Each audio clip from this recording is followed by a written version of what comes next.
Hello guys, welcome back to the channel and welcome back to Elite Wrestling. Guys सबसे पहले sorry यार, क्योंकि कल कोई वीडियो नहीं आई और आज भी वीडियो काफी लेट है और मैं इतना इनकंसिस्टेंट नहीं होता, लेकिन आजकल मेरे लाइफ के अंदर काफी सारी चीजें चेंज हो रही है जिसके बारे में मैं आपको प्रोबेबली आने वाले 1-2 महीने के अंदर बता दूंगा। पर इन्हीं चेंजेस के चलते फिलहाल के लिए वीडियोस की थोड़ी फार इनकंसिस्टेंसी संभाल लेना। पर फाइनली इस वीक का रैम्पेज शो हो चुका है खत्म और आज इस वीडियो के अंदर हम उसी के बारे में बात करने वाले हैं। और गाइज हम जानेंगे कि इस वीक के रैम्पेज शो पर क्या हुआ और हमें इस वीक के रैम्पेज शो पर कौन कौन सी चीजें देखने को मिली है। तो ये सब बातें जानने के लिए ये वीडियो एकदम आखिर तक जरूर देखना। और गाइस ऐसे ही AEW से रिलेटेड हर एक न्यूज, रूमर और अपडेट और AEW के हर एक शो का रिव्यू पाने के लिए हमारे चैनल को सब्सक्राइब करना मत भूलना। पर अब ज्यादा देर न लगाते हुए चलिए वीडियो शुरू करते हैं और करते हैं इस वीक हुए रैम्पेज शो का रिव्यू और जानते हैं कि इस वीक के रैम्पेज शो पर क्या हुआ। तो गाइज इस वीक के रैम्पेज शो की शुरुआत AEW के मेंस डिवीजन से एक नो डिस्क्वालिफिकेशन मैच से हुई, जहां पर में जेफ हार्डी सैमी गवेरा को फेस करते हुए दिखाई दिए। और अगर यहाँ पर हम बात करें इस मैच की तो गाइज सच में ये मैच इस वीक के रैम्पेज शो के ओपनिंग के अंदर एक काफी जबरदस्त मैच रहा है,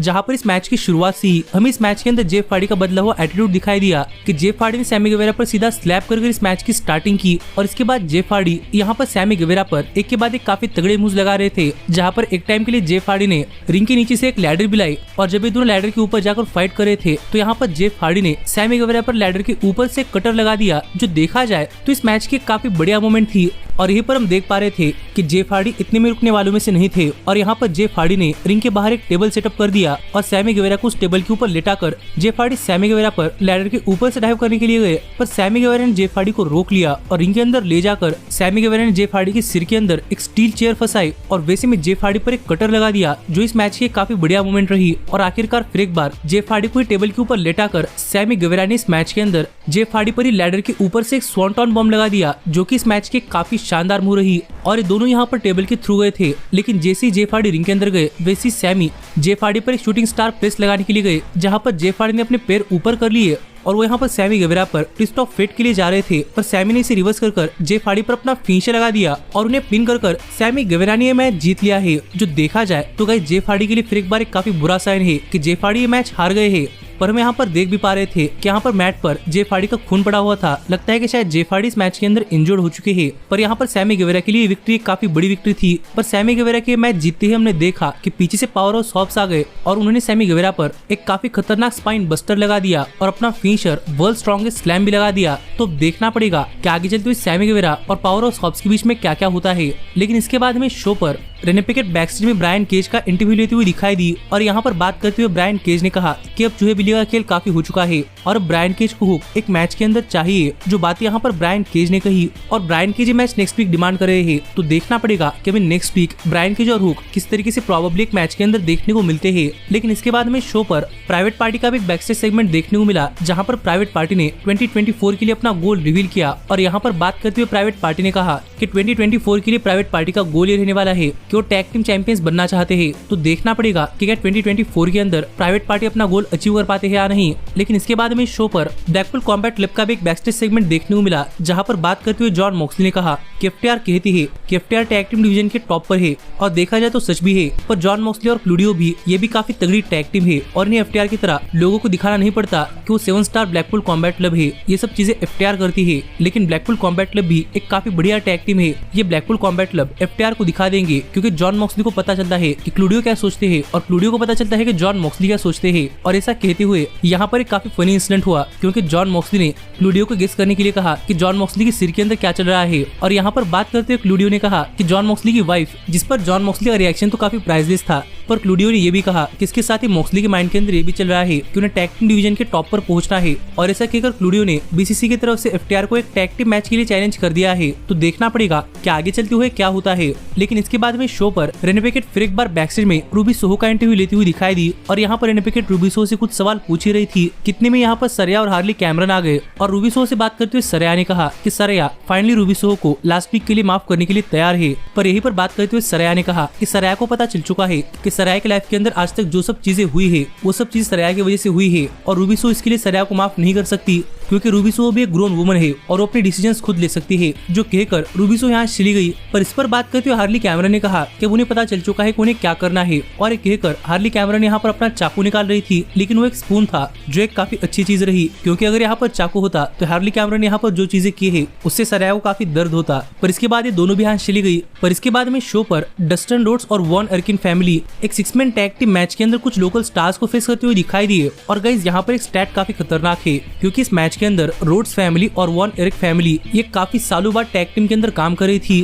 क्योंकि इसके पहले जब वॉन एरिक फैमिली और रोड्स फैमिली एक साथ टैग टीम के अंदर काम किए थे तो वो साल 1978 था, जहां पर इन दोनों की फादर्स ने एक टैग टीम मैच के अंदर काम किया था। और इसके बाद इनकी लेगेसी कंटिन्यू करते हुए यहाँ पर इनके सन्स एक टैग टीम मैच के अंदर काम कर रहे थे, जहां पर इन सबने मिलकर इन लोकल स्टार्स पर काफी तगड़ा अटैक कर दिया। और गाइस आखिरकार उन पर अपना फिनिशर लगाकर उन्हें पिन कर यहाँ पर रोड्स और वॉन एरिकिन फैमिली ने मैच जीत लिया है। तो देखने के लिए मजा आएगा कि आगे क्या होता है, क्या ये ट्रियो आगे कंटिन्यू होता है या नहीं। पर इसके बाद में शो पर फिर एक बार रेने पैकेट बैकस्टेज में टाइमलेस टोनी स्टॉर्म का इंटरव्यू लेते हुए दिखाई दी। और रेने पैकेट ने टोनी स्टॉर्म से पूछा कि उनकी मूवी पर जो डियाना पुराजो को रिएक्शन आया है उस पर टोनी स्टॉर्म क्या कहना चाहती है। और यहाँ पर बात करते टोनी स्टॉर्म ने कहा कि इस पर वो कुछ कहना नहीं चाहती, बल्कि वो कर दिखाना चाहती है कि वो डियाना पुराजो के साथ आगे क्या करने वाली है। और एक कहकर मानो कि एक तरीके से यहाँ पर टोनी स्टॉर्म ने उनकी एफिलिएट यानी कि मराया मे पर अटैक करना स्टार्ट कर दिया। और यहाँ पर वो कह रही थी कि वो मराया मे के साथ जो चीजें कर रही है वही हाल डियाना पुराजो का होने वाला है। और ऐसा कहकर एक तरीके से मराया मे पर अटैक करने के बाद सरप्राइजिंगली टोनी स्टॉर्म ने यहाँ पर मरिया मे को गुड जॉब कहा।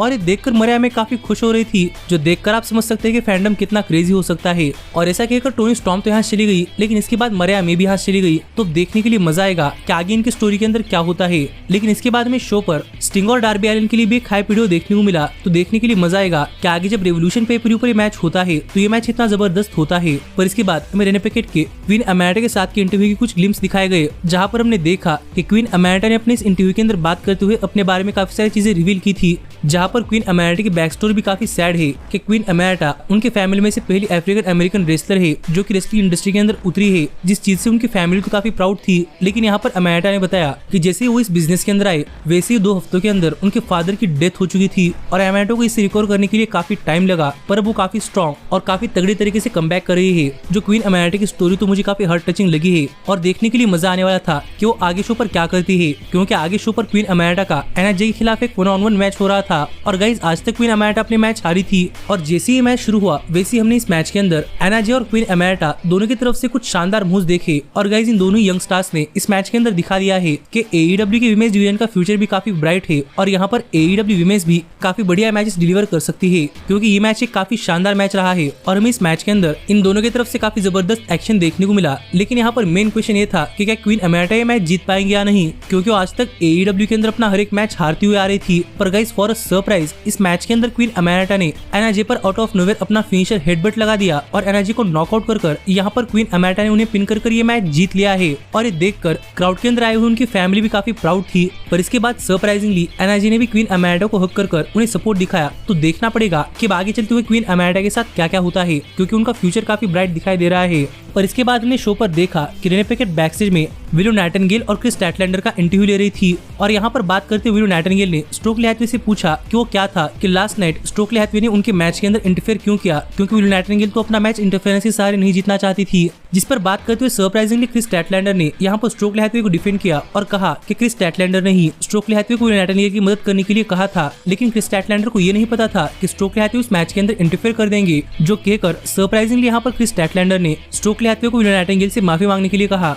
और कहा कि वो ये भी प्रॉमिस करे कि आज के बाद वो उनके मैचेस के अंदर इंटरफेयर नहीं करेंगे, जिसके लिए भी स्टोकली हैथवे मान गए। तो देखने के लिए मजा आएगा कि आगे इनके बीच में क्या होता है। पर इसके साथ ही हमने देखा कि रेने पैकेट एंजेलो पार्कर और रूबी सोहो का भी एक इंटरव्यू लेती हुई दिखाई दी। पर रेने पैकेट ने कहा कि इन दोनों के लिए टाइम देकर वो यहाँ से जाने वाली है। और यहाँ पर बात करते हुए एंजेलो पार्कर कह रहे थे कि एंजेलो पार्कर काफी खुश है कि रूबी सोहो को पता चल चुका है कि एंजेलो पार्कर ने उन पर चीट नहीं किया था, और इसे भी काफी बड़ा प्लान था। लेकिन जहाँ तक मेन बात है तो यहाँ पर एंजेलो पार्कर रूबी सोहो को आउट करने के बारे में सोच रहे थे। और यहाँ पर एंजेलो पार्कर कुछ कहते इससे पहले ही यहाँ पर रूबी सोहो ने एंजेलो पार्कर को नर्वस देखकर खुद से एंजेलो पार्कर के साथ एक डेट फिक्स कर ली है। तो देखने के लिए मजा आएगा कि आगे चलते हुए इन दोनों के बीच में क्या होता है और लव एंगल किस तरीके से वर्क करता है। लेकिन इस सब के बाद फाइनली यहाँ पर टाइम हो चुका था शो के मेन इवेंट का, जहाँ पर मैं bullet club gold, daddy S और द अक्लेम एक 12 मैन टैग टीम मैच के अंदर संजय दत्त, सतनाम सिंह, जे लिथल और द डार्क ऑर्डर को फेस करते हुए दिखाई दे रहे थे। और अगर यहाँ पर हम बात करें इस मैच की तो गाइस फिर एक बार रैम्पेज शो के मेन इवेंट के अंदर ये मल्टीपर्सन मैच एक काफी शानदार मैच रहा है और गाइस हमें इस मैच के अंदर एक के बाद एक काफी जबरदस्त मूव्स देखने को मिल रहे थे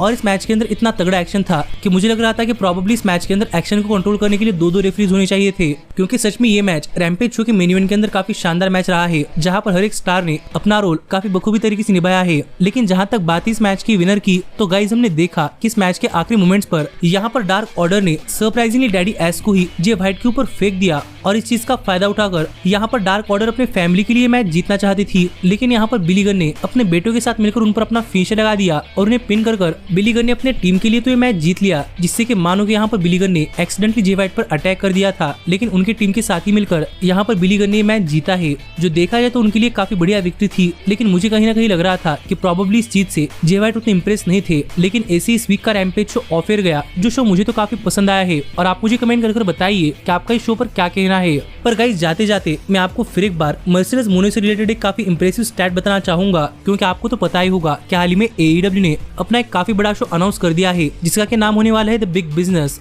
और गाइस यहाँ पर इस शो के टिकट्स ऑन सेल गए थे और यहाँ पर इन टिकट्स को लेकर एक काफी इंप्रेसिव नंबर सामने आए हैं, क्योंकि इस शो के सभी प्रीसेल टिकट्स करीब 10 मिनट के अंदर ही पूरी तरीके से सोल्ड आउट हो चुके थे। और गाइस एक दिन के अंदर ही AEW ने अपने इस बिग बिजनेस शो के लिए करीब 5600 से भी ज्यादा टिकट सोल्ड आउट कर दिए हैं, जो देखा जाए तो AEW कंपनी के लिए काफी इंप्रेसिव नंबर्स है, क्योंकि उनके टिकट्स काफी जल्दी तरीके से बिक चुके हैं। और यहाँ पर अब देखने के लिए मजा आएगा कि मर्सिडीज मोनो की स्टार पावर इस शो को कितना बड़ा शो बना पाती है, क्योंकि यहाँ पर सभी लोग एक्सपेक्ट कर रहे हैं कि वो इस शो पर आएंगी और इसी के चलते इतने सारे टिकट सोल्ड आउट हुए हैं, जिस पर आपका क्या कहना है आप मुझे कमेंट कर बताइए। और ऐसे ही AEW से रिलेटेड हर एक न्यूज, रूमर और अपडेट और AEW के हर एक शो का रिव्यू पाने के लिए हमारे चैनल को सब्सक्राइब करना मत भूलना। लेकिन अब मैं मिलता हूँ आपसे अगली वीडियो के अंदर, पर तब तक stay healthy, stay happy and keep watching elite wrestling. Hey, did you like that video? Click the screen for more. And where do you think you're going? Check out our official merchandise page and to support the entire cast. And thanks so much for being the elite. The elite, the elite. What, Nick, you're not going to sing it all with me this time?